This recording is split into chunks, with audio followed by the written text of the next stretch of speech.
Welcome to the France 24 debate. I'm Mark Owen. Lula has thanked the people of Brazil for his election victory.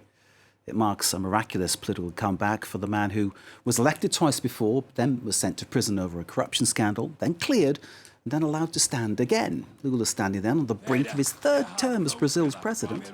The question is, can he unite a country bitterly divided by this presidential election and the campaign that led up to it?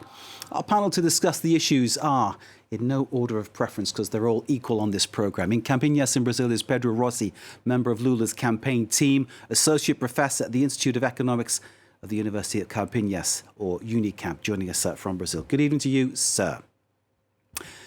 Here in the studio we have Maria Paula Carvalho, journalist at RFI and an author. Maria Paula, thank you for being with us. On the other side of our studio is Frederico Lira, PhD in philosophy at Lille University, here in France, of course, member of Autre Brésil and the Brazilian Democracy Observatory. Frederico, thank you for being with us. Thanks. We're expecting more guests to join us as the programme goes through, and of course we'll introduce them as they arrive. So before we let the guests loose, let's take a look at the story so far. A former president re-elected in a spectacular comeback. Lula da Silva won 50.9% of the vote in a deeply divided country. On this historic October the 30th, the majority of the Brazilian people made it clear that they want more, not less democracy. Lula's supporters exploded with joy across the country in a sea of red, the colour of his Workers' Party. For trans people like me, this means a lot. It's an incredible victory. I think I can say the same for all Black, trans and LGBTQ+ people.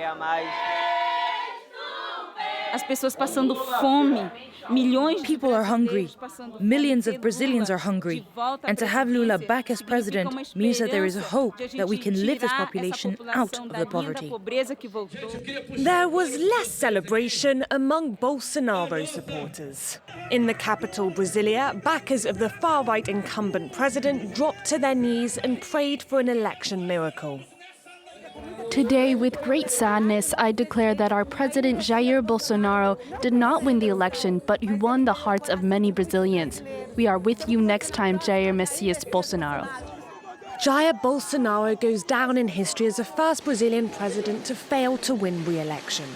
The former army captain still commands huge support in the country, despite a largely controversial term in office. He gained 49.1%. This was the closest race since Brazil returned to democracy after its military dictatorship from 1964 to 1985. Brazil now faces a tense 2-month wait until Inauguration Day on January the 1st. So there we have it. The question now is, can Lula actually succeed in uniting the country? There are many, many challenges ahead. But let's start with, and I'm not going to apologise for starting with the journalist, because Maria Paula Carvalho has many opinions and, of course, is coming from exactly the right direction. Someone who's looking at the story in a really balanced way. Maria Paula, did you expect the election to turn out the way it did?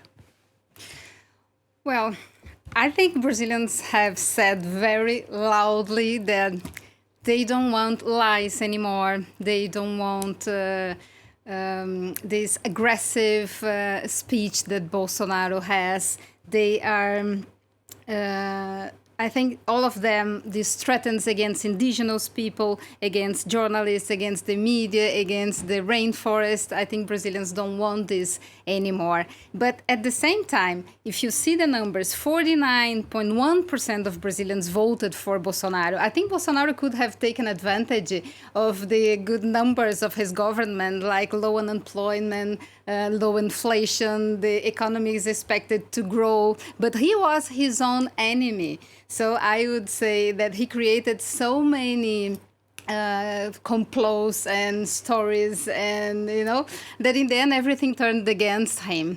But at the same time, let's not pretend that a third government of Lula is going to be easy, because first of all, he's going to face a very strong opposition in the National Congress. He'll have to negotiate with Bolsonaro's allies, and at the same time, let's not forgive that 49.1% of the voters didn't wanted Lula back. And that is because I think Brazilians don't forget and don't forgive the 19 months he had spent in jail for alleged corruption.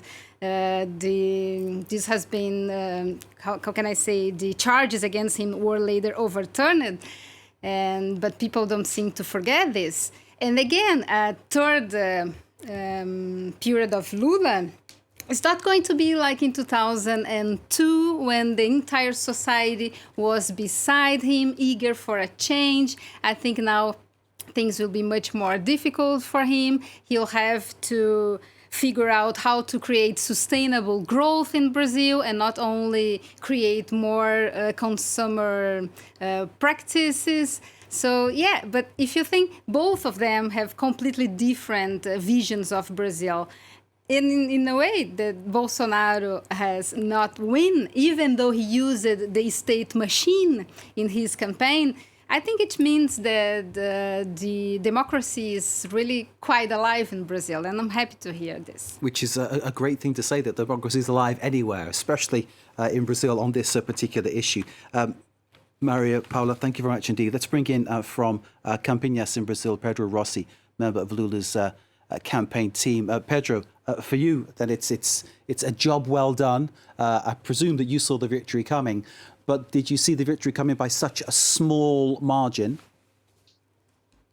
Well, it's a pleasure to be here in this nice day of Brazilian democracy. I think we are just waking up from a nightmare in Brazil. And it was a great victory because it was a victory against a president that is in office and is using all the support that he has from the institution. He's using all the machine, the state machine, for his election. So it was a great victory. And Brazil rewrites his history, because if we look back, in 2016, we had a coup d'etat in Brazil that took out the Worker Party from government. And then we have Lula's persecution. And we have all this media attack against the Worker Party, against the left, against Lula. And then came Bolsonaro. Bolsonaro is a direct product of this process.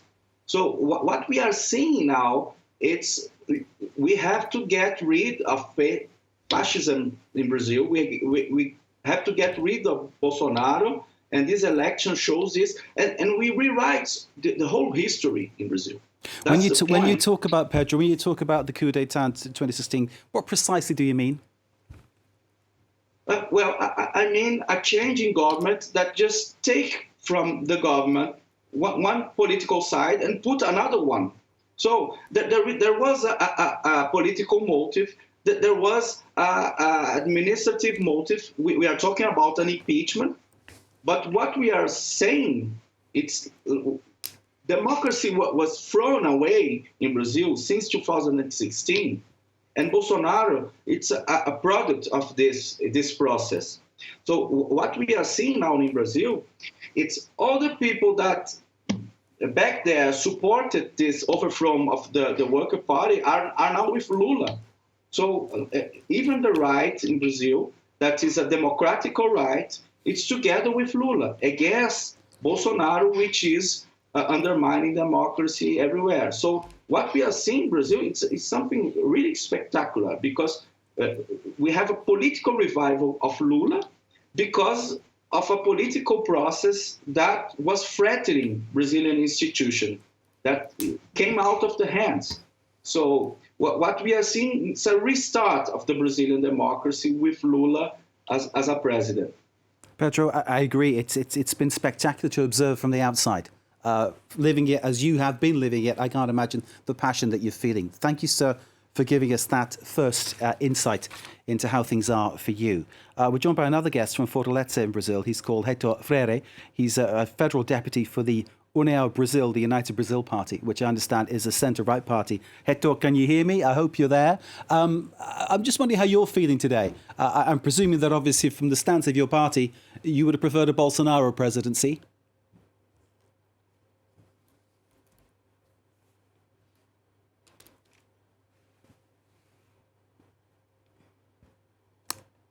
I heard you the first part of the question, but I'm very thankful to be participating on this time. Brazil is enjoying a beautiful moment of our democracy. 4 years ago, I was on one side, Bolsonaro's side, and we were commemorating our victory. But 4 years later, now we are seeing the other side enjoying their moment. And this is democracy. We will respect the results of the Brazilian people. Unfortunately, our people is divided at this moment. It was a very close. It was a very close election, and just about 2 million votes, one side to the other. Very close. The country is a little bit divided. Actually, it's half, 50 and 50% divided, one side. And I hope Lula can do a good job. And we will, at least myself, I will be on the opposition side. But at the end, we are all Brazilians, and we want to see the best of our country. So I congratulate Lula and the Workers' Party and all the left party that won the elections. We will be on the opposition, looking we'll be standing and we'll be standing on the positions that the country will develop. At the same side, we will be looking at the sides that the country can improve and pointing out to the entire country. Hector Ferreira, your reaction, your analysis, sporting and obviously conceding the victory and congratulating Lula, which is obviously nice and good to hear from the perspective of democracy, which obviously the change of power needs to be something that's done in an orderly and, of course, timely way. And it's been done. The way you've said it there sort of really sums up how it should be. We're still waiting to hear from Jair Bolsonaro, of course. Frederico Lira is listening to this, PhD in philosophy at Lille, a member of Autre Brazil here in France and the Brazilian Democracy Observatory. The way the campaign was carried out, Frederico, the way the election went, the division that there seems to be in Brazil, or seemed to be up until this moment, because we're hearing from a centre-right deputy that maybe there's a sense now of conceding defeat and congratulated Lula on his victory. But nonetheless, many people in Brazil are basically wanting to have one president. It was a very tight result. How does Lula begin to cross that divide, to sort of heal the wounds of this very hurtful campaign?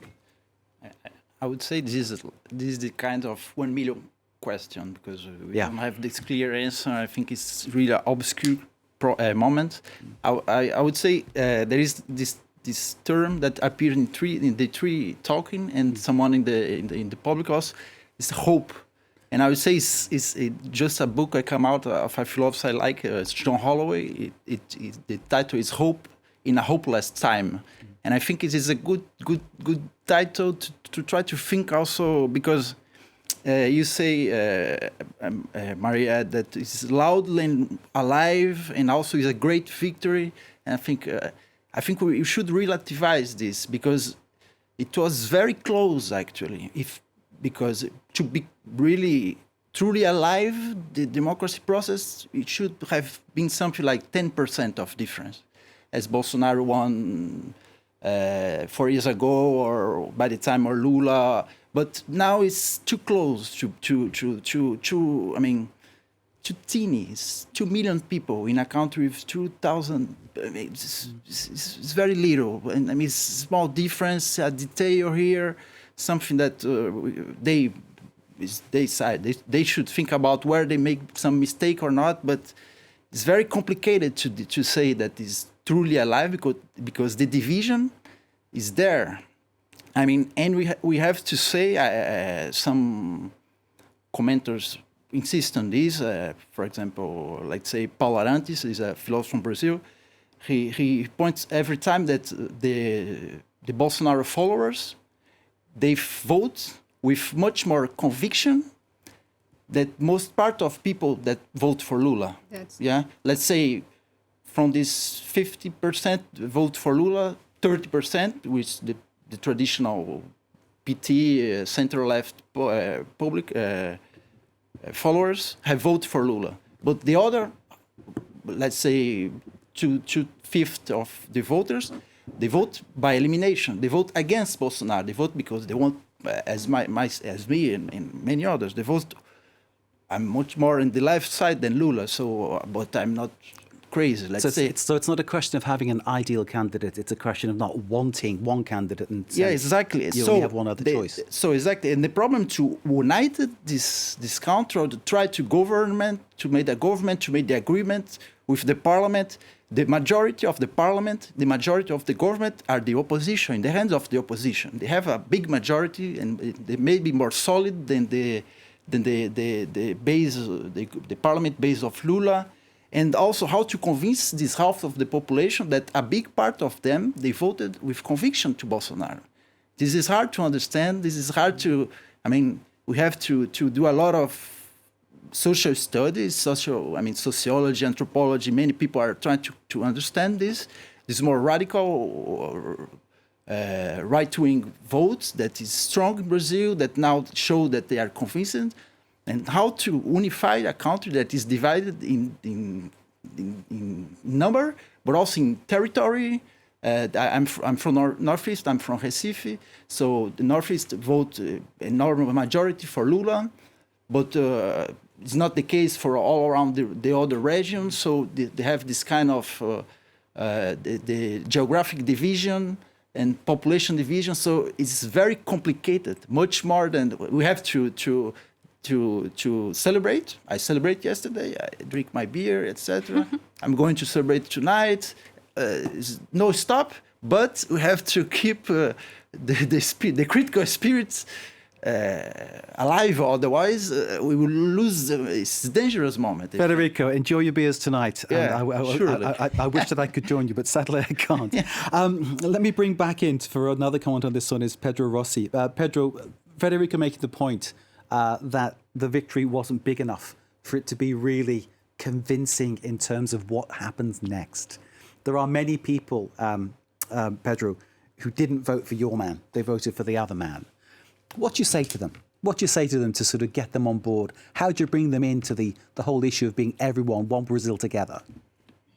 Well, first, I'm not sure about that. I think democracy is like this. If you win by one vote, you have a victory. Agreed. So, yes, Lula won. So, and there is not such a thing as two countries, two Brazils, or one divided countries.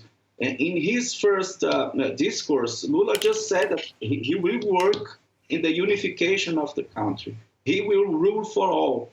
So the important thing here is we have a new president that is looking for union, that is looking for dialogue, and not a president that is always dividing people. I saw the flag of the deputy. I have to say that it's very nice to hear from the deputy that he congratulates Lula and he's recognized the defeat, because Bolsonaro has not done such a thing until now.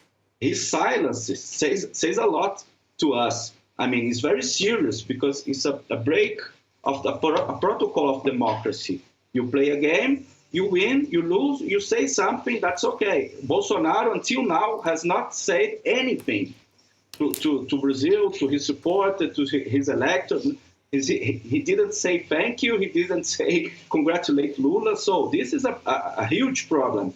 And Bolsonaro is the guy that ruled for his people against the other people. There are the good citizens and the bad citizens. And Bolsonaro has divided the country. That is the truth.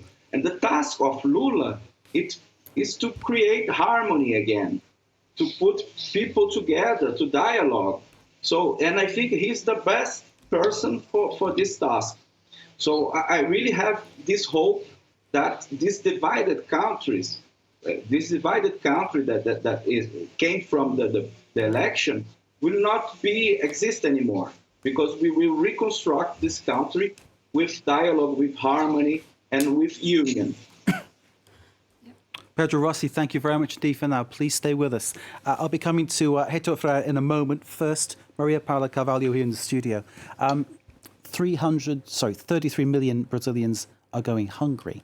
Yeah. Now, clearly, it's a very noble thing to want to put food on their plates, breakfast, lunch, dinner. But obviously, it's not going to be easy. Yeah, 33 million people. But if you think that during the 2002-2010 period when Lula was president of Brazil, so yeah, we had this boom of the economy, the boom of commodities. So Lula managed to implement some political measures to fight inequality and to fight poverty. But then, during this period, as you said, 30 million people that were raised from poverty, now they went back to poverty. So the problem in Brazil is how to sustain growth, in a long-term growth. I think, if there is someone that can reunite Brazil, it may be Lula, because he is really charismatic. But I think Brazilians wanted a third person, which didn't happen. So as my colleague just said, they are voting for the least worst option, which I think it's not good for a country as Brazil that has a huge capacity to become an important green economy, for example. And I'm not surprised that Bolsonaro didn't congratulate Lula at all, because it's part of his violent speech. You know, he adores Trump and what happened in the United States. So we were afraid that they could invade the National Congress yesterday night. So in a way, it's good that he didn't say anything, because he didn't inflame even more the situation. But it's part of this violent rhetoric, which I think people don't want anymore. But what explains why people vote for Bolsonaro like this? Also because of the religions in Brazil, you know? You have to think that the Christianity, the evangelical Christianity, went from 10% of the Brazilian population to one third of the Brazilian population. So it's a huge amount of people that really follows him. And they will vote for Bolsonaro. They will vote, of course, for Bolsonaro. So it was also a religious combat, even though the state in Brazil is just like in France. Secular. Secular, it's a secular state. So, okay, that separation of church and state is extremely important. Thank you both very much indeed. Heitor Freire of the União Brasil party, who would have preferred Bolsonaro to have won, as he said, and who has said that he, concedes defeat and congratulates Lula. And so we're acknowledging your personal sense of democracy and personal sense of what should happen and the right thing to do. So we thank you for that. Heitor, how do you get other people who maybe are less reasonable than you to accept this defeat and to come on board and unite? Because clearly the margin of victory was so small. I believe as the days will be going, the people will realize that Lula is, in fact, our president. Doesn't matter if you are left or right, he's the president of Brazil. And we are all on the same boat. If our economy goes wrong, everyone will go on a wrong way. So even though I didn't vote for Lula and I do not support Lula, my expectations are that he can do a good administration and solve some of our problems. We have to be correct in saying that we had our COVID for 2 years, and we are still suffering from the effects of the COVID, not only on our health side, but also on the economic side. All of our countries around the world suffered, and Brazil suffered as well. So there are many problems that should be pointed out, and I hope that Lula do a good job. I will be applauding when he does something right, but at the same time, I will be pointing out things that I believe are not on the right side. He is our president. He won. Doesn't matter if the election were. If he won by one vote, but he won, and that's our democracy, we should accept. And I believe the days will come people will accept.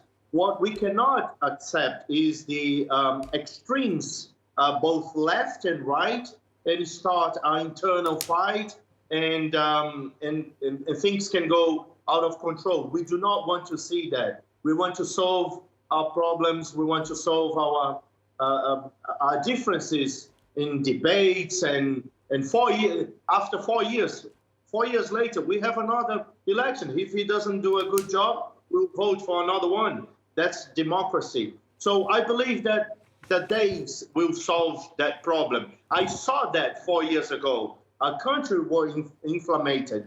And it's not Bolsonaro that did that. When Dilma Rousseff was our president, we had impeachment and all of that manifestations on the streets. So our country has passed 10 years and the country is divided, but we are leaving. We are leaving, and we should strengthen our democracy, learn with our mistakes, and hope whoever's in power, whoever has got the president title, it's only 4 years. It's a 4 years contract, and I hope that the country can go forward. That's our expectations. Okay, Duff, thank you very much indeed. So there's been a lot of disruption in Brazil. You talk about, obviously, in terms of presidents, Lula twice, Dilma, the impeachment, Temer coming in very briefly, Bolsonaro winning the election, Lula then back. You can talk about the COVID pandemic, how it was handled or not, the number of Brazilians that died during the COVID pandemic. Of course, Bolsonaro initially a COVID skeptic till he caught the actual disease, and then his policy changed somewhat. Maria Paula, is that what Brazil needs now, some actual stability to create a way of going forward? How do you get away from the things that have gone wrong in the past? It's not that easy to make that transition. Totally, exactly. That is what I'm trying to say, that Brazil needs sustainable growth, and this comes from education. There is no doubt that we need better education in Brazil, gains of productivity, which will come from a skilled labor force, which we don't have. So we are very isolated. We are far from the chains of commerce. We cannot exchange technology because we are a very closed country. So I think it's easy. Actually, it's not that difficult to create a program for Brazil. You should preserve the Amazon. You should take care of the poor people. You know, it's easy, but sometimes I think the governments, they prefer to spend time in minor things. I didn't hear them talking about programs, how they are going to have a sustainable economy. They didn't talk about this. They didn't even say who is going to be the next economy minister, for example. You know, they started fighting all the time. So if you think in this way, democracy is diminished in Brazil because they are not talking about the things that are interesting and that matters for the people. Of course, that everybody that is in hunger in Brazil voted for Lula because they are expecting to have money to buy meat for the barbecue in the weekend. But at the same time, they bought a lot of washing machines. They bought cars when Lula was in power. But again, I told you this before. It's not just a question of giving them manners to consume. You need to create a labor force that is qualified, that will raise the country. You know, Brazil can be a huge country, and sometimes I feel we are just not doing as much as we can. It's about investing in people. Yeah. So obviously this lifting people out of poverty and giving them food to eat is clearly part of that process. Yeah, of course we need foreign investment because we don't have money to do everything we need. So it's important to be in exchange with other countries. But what we have today is Brazil completely isolated. No one goes to Brazil. I mean, the important personalities, even though Macron has called Lula already, Biden has called Lula, but Bolsonaro didn't until today. Okay, we're hoping that'll happen. Let's get some foreign policy reaction, if you like. The EU foreign policy spokesperson, Nabila Masrali. Let's take a listen to how she congratulated Lula da Silva. The EU congratulates Luiz Inacio Lula da Silva as president-elect, and we commend the electoral court, in particular for the effective and transparent manner it conducted its constitutional mandate through all stages of the electoral process, demonstrating once again the strength of Brazil's institution and its democracy. The EU Foreign Policy spokesperson Nabila Masrali there. Let's bring back in for more comment Pedro Rossi, member of Lula's campaign team, Associate Professor at the Institute of Economics at the University of Campinas. Pedro, I think this question is for you. How do you get that external money into Brazil and that business into Brazil and create the kind of Brazil that Maria Paula has been talking about here in the studio? Yes, I think Maria Paula has a good point there. And I think this election is not just a referendum for democracy. It's also about a tragic economic model that condemns people to hunger and to unemployment.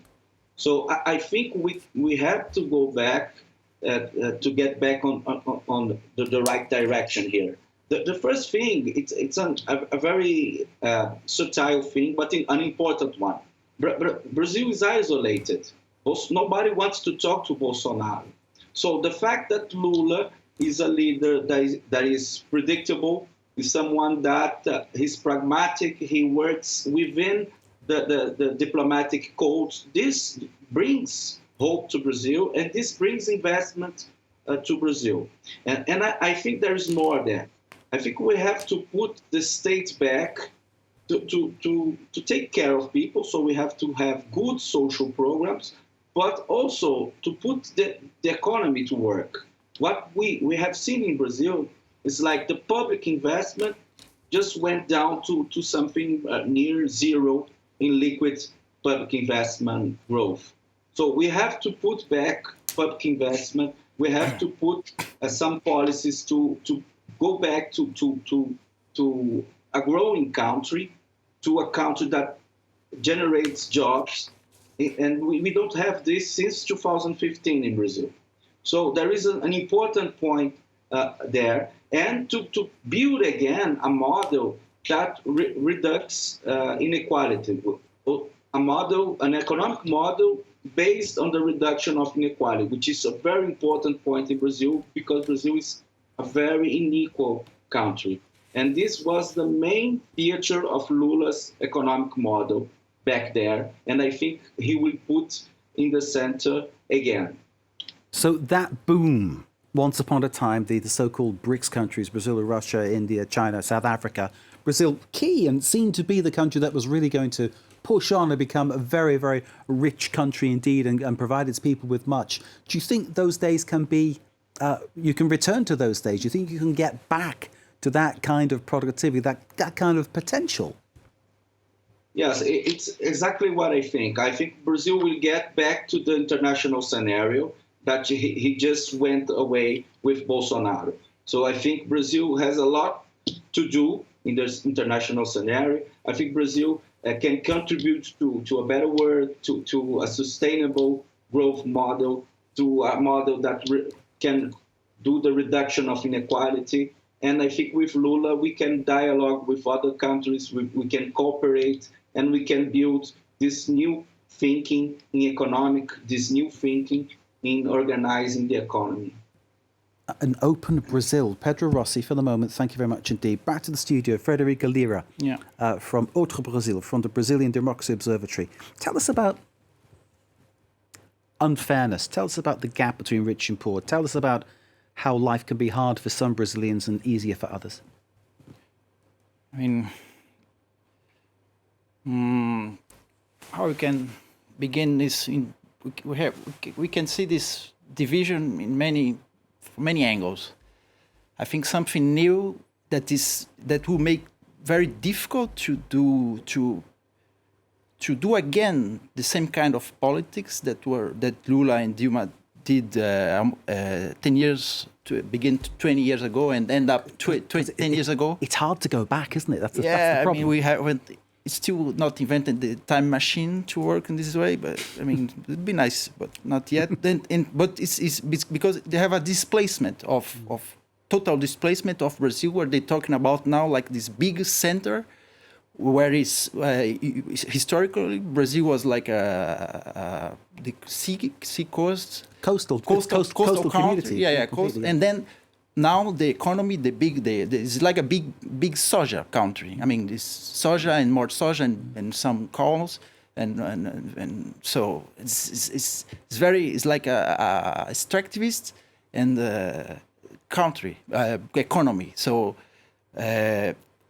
They don't invest in university or, for example, that Maria was talking, because also they don't have less and less demand, because the economy is primarily the economy and very technologized, so it's very high tech to do this extractivism, and this extractivism is what is destroy Amazon, what destroy Pantanal, what is getting in the Sertão, which is this like a deserted region in northeast. The soja is advancing there also. So it's like this is like a disease that is going all around the country. So, and this is less and less employment. For example, there's someone that did his PhD on the sugarcane in São Paulo. And some years ago, there were like hundreds of people that worked there. And then as long the time passed, and then they become a high-tech production. And then it's like 10% of the people that work. As technology moves on, workforces get smaller. Yeah, exactly. So no work is created to this. The technology advance, and then less and less work. And people go to the city, and then you have these big cities inflated, or urbanic chaos. All big city in Brazil is urbanic chaotic, from Recife to São Paulo to Rio to Salvador to Belém. So it's to Campo Grande. So it's like this is very complicated to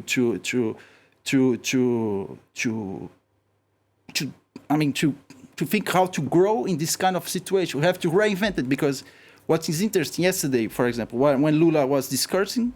We have 3 points. One is he was quoting God and Jesus. What she's talking is very important many times, and then he talks about Amazon a lot. And this is the most interesting point, because maybe he's some new ideas, and this is the key point for the present moment in Brazil.